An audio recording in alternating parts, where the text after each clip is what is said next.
To be honest with you, I ain't really like my performance. I feel like I could have performed a lot better, but it was an awkward fighter. You got an awkward fighter throwing hard punches, and he know how to grab, get away, and it was a real awkward fighter, that's all. You rarely get hit. We see a mouse under your right eye. You were pawing at it. How much did it bother you? Nah, it ain't bothering me. I like it. I like a little scratch. I feel like it made me look tougher. All right, now you can go back home and everybody will be happy about it. But defensive mastery once again, 114 to 28 in terms of punches landed. But could you have stepped it up and gotten them out of there? I tried to a little bit, but I started getting hit with some solid shots, and I ain't really like it. But next time I'm gonna work on moving my head a little bit more and stepping it up a little bit more.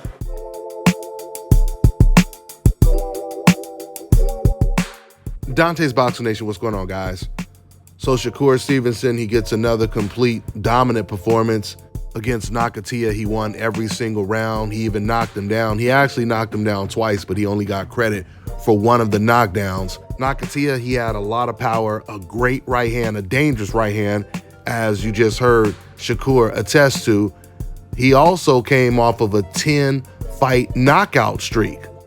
I mean, so just the fact that he probably only caught Shakur about 5 times in the whole fight, at least with something clean, and Shakur still ended up with a mouse on under his eye, that kind of gives you an idea of how strong this fighter was, which is why, once again, Shakur didn't gamble the way Devin Haney did when he fought against Linares, because obviously he thought that this guy had an awkward style with a lot of power.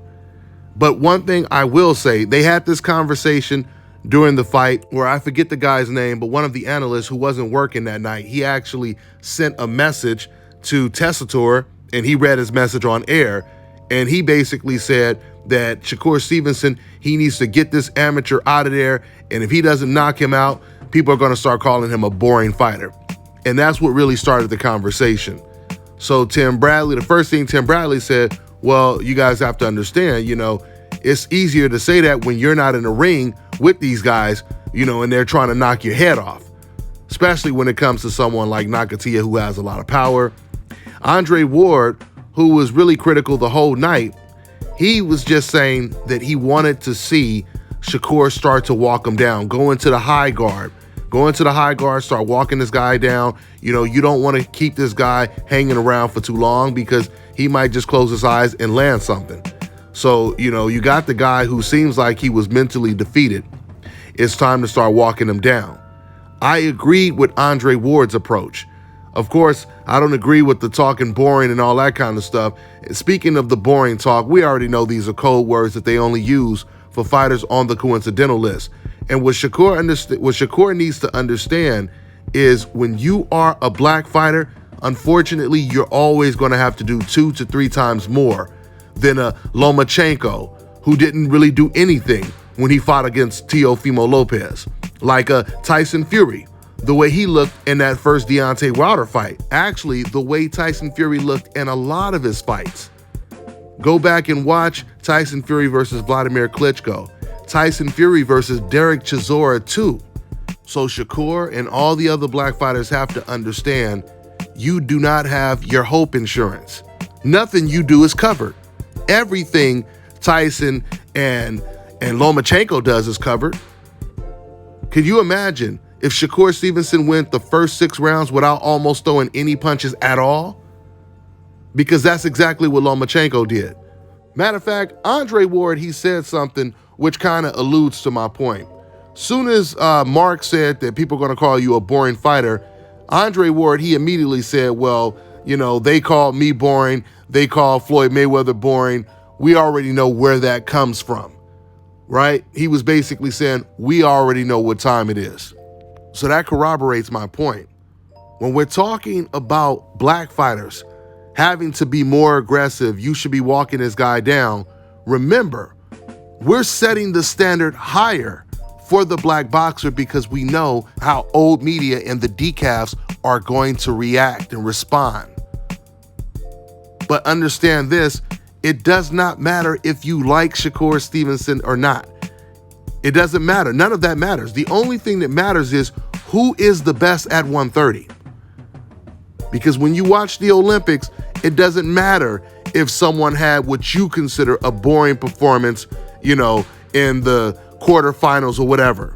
It only matters who wins the gold medal, right? Now, the conversation that Tim Bradley and Andre Ward were having after Mark had basically called Shakur a boring fighter, it was an interesting conversation because, once again, Bradley started off defending Shakur by saying, well, it's easy to say that when you're not in the ring, having someone trying to knock your head off. But then later on, the more Tim started to talk, the more he started to say almost word for word what Mark said. He starts talking about how, oh man, I almost fell asleep watching this fight, et cetera, et cetera, et cetera. And it was interesting because Andre Ward, you could tell he kept coming back in and saying, look, I'm not saying he's boring. All I'm saying is if you have the opportunity to take your opponent out, take him out. He wanted to make it very clear this has nothing to do with being boring because we know what time it is. Because the truth is, if being a boring fighter was really a thing in the sport of boxing and had nothing to do with race, then you would hear these race fans once again calling Tyson Fury boring when he puts on a boring performance, calling Lomachenko boring when he puts on a boring performance, so on and so forth. But we all know that when I upload this video, the race fans are going to be calling only this black fighter boring. So we know what it is, which the translation just obviously means you don't like him and you never liked him. And now you can use this as an excuse to justify not liking him so you don't come off as the racist you are. Because the truth is, a lot of people, they want to be racist without the title. So that's why whenever someone is a racist, they always try to use an excuse why they don't like this person or why they don't like this fighter, right? And what old media likes to do is they like to use this title, boring, as an excuse for why so-and-so shouldn't have to fight him. Because that's what it comes down to at the end of the day. How do we protect fighters on the hope list? How do we protect Oscar Valdez from having to fight this guy, right? I remember I was watching some DAZN highlights of Demetrius Andrade fighting, and Chris Mannix, he said while Demetrius Andrade was fighting, not in his last fight, but it was a couple fights ago, because he was slipping punches and stuff like that, he said, see, this is the exact reason why he's not getting a Gennady Golovkin fight, because he doesn't engage enough, right? Trying to once again protect Gennady Golovkin from fighting this guy. When everyone who watches boxing, I mean, if you know anything about boxing, you know styles make fights. And we know that Gennady Golovkin has fought a lot of opponents that did not engage. But the fans and old media had no problem with Golovkin fighting those guys because it was a guaranteed win for Gennady Golovkin. Golovkin has fought a whole bunch of movers. He's fought a whole bunch of guys who had no punching power, like his last fight when he fought the no-name Sismeta, a guy who had 3 or 4 knockouts, right? They don't care if a fighter engages. They only care if it's a black fighter that is a threat. So they use these code words, boring. We don't like his style. He doesn't deserve to fight him. But then you go and you look at Golovkin's record and you see about 80% of his opponents that didn't deserve to fight him if you're setting that criteria to fight him. So we know what time it is. I tell you guys all the time, fighters on a coincidental list, their best and most dangerous weapon against the racial double standards that exist in the sport of boxing is to continue to win. Win, win, win, no matter what. During the fight, Joe Tessitore, he said that Shakur Stevenson compares himself to Floyd Mayweather. And they start talking about how, Shakur's defense is so flawless, how his offense, he's so accurate with his punches, et cetera, et cetera.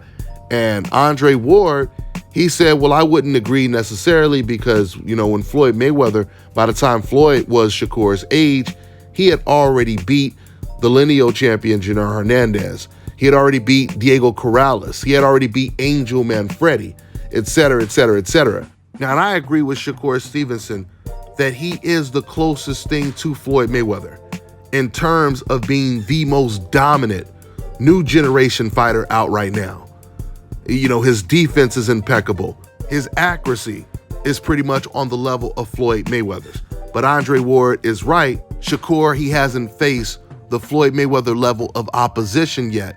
And what's crazy about this is the reason why he hasn't fought these guys is because of Floyd Mayweather. You see, guys, I keep telling you, because Floyd Mayweather was so dominant, old media and everyone else, they are trying their best to prevent another Floyd Mayweather from emerging in the sport of boxing. And that doesn't just mean for Floyd Mayweather's personality, that means Floyd Mayweather's skin complexion.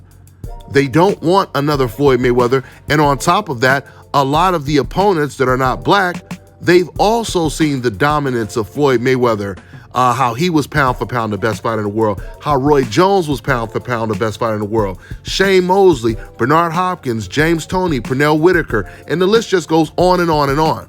There's always been a black fighter at the top of the sport almost every single decade, going all the way back to Sugar Ray Robinson. And old media is sick of it. Old media, they are sick of it.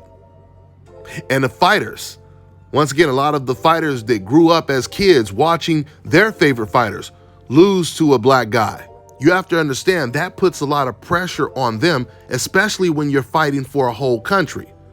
It puts a lot of pressure on you when you're going to fight against this dangerous, undefeated black fighter that you could possibly lose to, because it becomes more than just losing, which is why I always tell you boxing is solely based on race, nationality, and pride.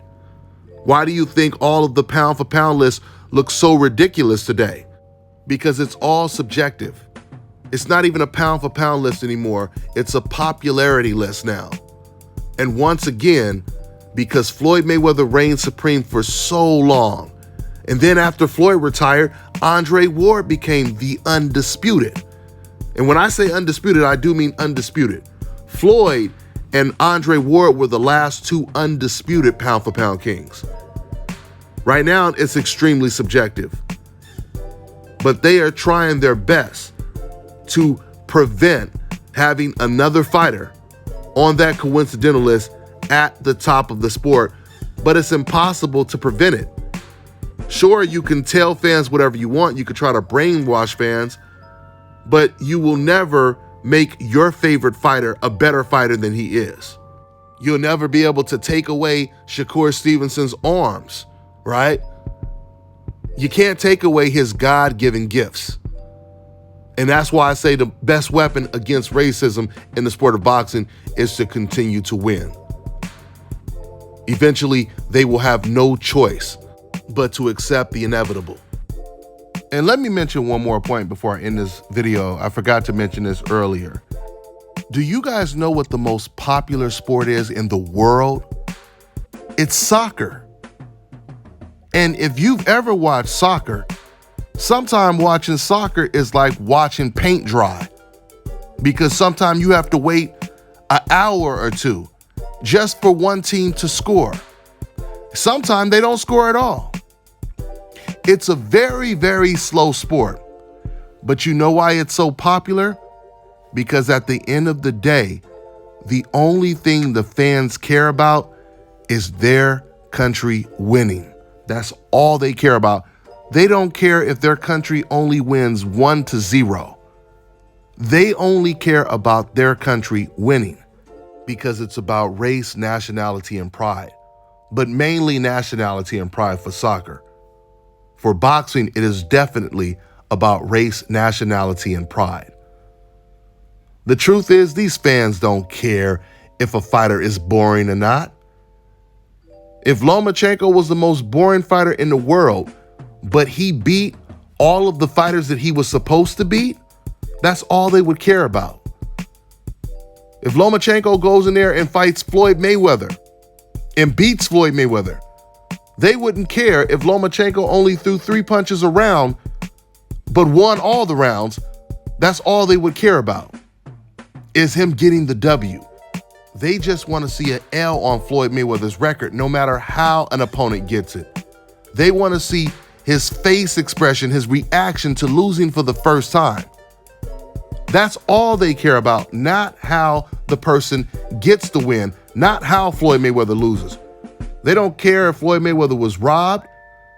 You got fans today still saying that they want to see Floyd Mayweather come out of retirement and fight Canelo at age 44. You see, they don't care if Floyd is at a disadvantage. They don't care if the fight is boring, if it's exciting, if it's a mismatch, right? They just want to see the right guy in their eyes lose and the right guy win, if you catch my drift. It ain't never been about boring. Those are all just code words. That's all I got for now, guys. I'm on to the next one. Hello, my name is Dominic. I just got my procedure done here at South Carolina's. I was recommended by Dante's Boxing Nation, and it's real. You know, here's the results. The brother out here, Brother Enoch, is real, and it's a very, very, very good recommendation. I recommend it. 4 hours, you in, you out, and it's the rest of your life. So if anyone in the world wants this hookup, make sure you contact my man Enoch at 704-499-3471 and make sure to follow him on Instagram. Now check this out, guys. If you're looking to repair eczema scars, burns and bruises, dark spots and blemishes, then this right here is the perfect product for you guys. It's called LO Key Face and Body Oil. Athletes and top-ranking boxers, they're also using it after training to reduce swelling, inflammation, and to ease the pain. So get yours today. Go to LODkey.com, like them on Facebook, and follow them on Instagram.